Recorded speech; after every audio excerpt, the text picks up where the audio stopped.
स्वागत है दोस्तों बोलती पुस्तक सीरीज में आप सभी श्रोताओं का। आज हमारी पुस्तक का नाम है भारतीय काव्यशास्त्र और उसके सिद्धांत। इसके लेखक हैं डॉक्टर वी रामकोटी। चलिए पुस्तक का रसापन लेते हैं।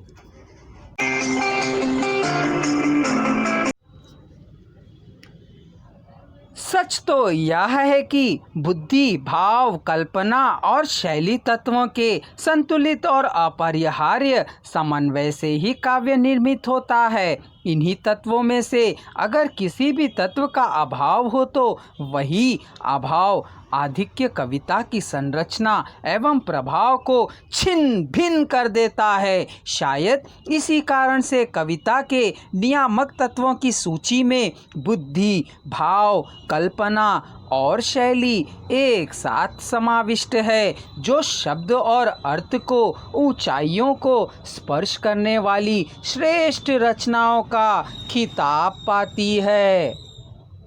काव्य और काव्यशास्त्र के प्रारंभ काल से ही काव्य के विभिन्न रूपों और प्रभेदों का सृजन और विश्लेषण होता रहा है, जो कि इंद्रिय गोचरता की दृष्टि से देखने पर हम पाते हैं कि काव्य को प्रारंभ में दृश्य काव्य और श्रव्य काव्य दो संवर्गों में विभाजित किया गया। आचार्य भरत ने दृश्य श्राव्य काव्य नाटक के विविध उपभेदों का भी उल्लेख किया है, जबकि उनके परवर्ती आचार्यों ने अधिक श्रव्य काव्य के भेदोभेद का विवेचन किया है। इस दौर में संपूर्ण साहित्य सर्जना को गद्य, पद्य और चंपू नामक तीन संवर्गों में विभक्त किया गया है। 19वीं शताब्दी से भारतीय भाषाओं के साहित्य में एक साथ नई विधाओं का आगमन हुआ, ऐसा माना जाता है। 20वीं शताब्दी के अंत तक गद्य और पद्य में इतनी सारी विधाओं में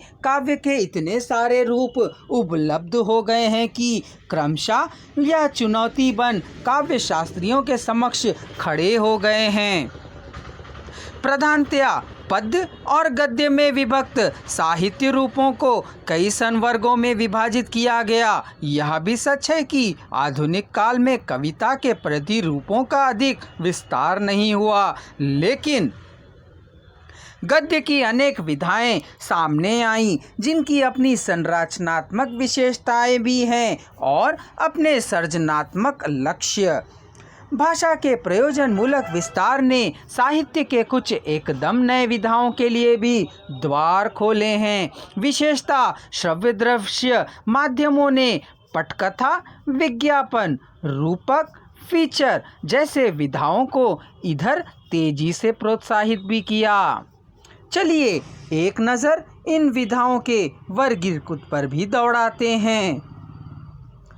काव्य या साहित्य को हम पद्य और गद्य में विभाजित कर सकते हैं। पद्य के अंतर्गत प्रबंध काव्य और मुक्तक आते हैं। प्रबंध काव्य जिसके अंतर्गत महाकाव्य, खंड काव्य और लंबी कविताएं आती हैं, और मुक्तक के अंतर्गत संपुट कविताएं, गीत, गज़ल, क्षणिकाएं आती हैं। गद्य के अंतर्गत कथा विधाएं, नाट्य विधाएं, वैचारिक विधाएं, व्यंग विनोदी विधाएं और आत्मपरक विधाएं आती हैं। पुनः कथा विधाओं के अंतर्गत उपन्यास, कहानी, लघु कथा आती है, और नाट्य विधाओं के अंतर्गत नाटक, एकांकी, काव्य नाटक आते हैं, और वैचारिक विधाओं के अंतर्गत समीक्षा, निबंध, ललित निबंध आते हैं, और व्यंग विनोदी विधाओं के अंतर्गत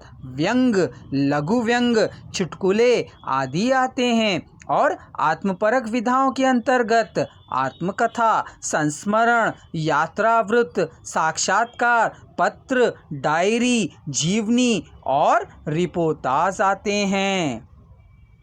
कविता के विश्लेषण में भारतीय मनीषा प्रारंभ से ही सक्रिय रही है, जो साहित्य के विभिन्न पक्षों के विश्लेषण के बहाने कई आचार्यों ने साहित्य के प्रयोजन पर अपने अपने मौलिक दृष्टि निक्षेप भी किया है, जो हम अगले वीडियो में देखेंगे।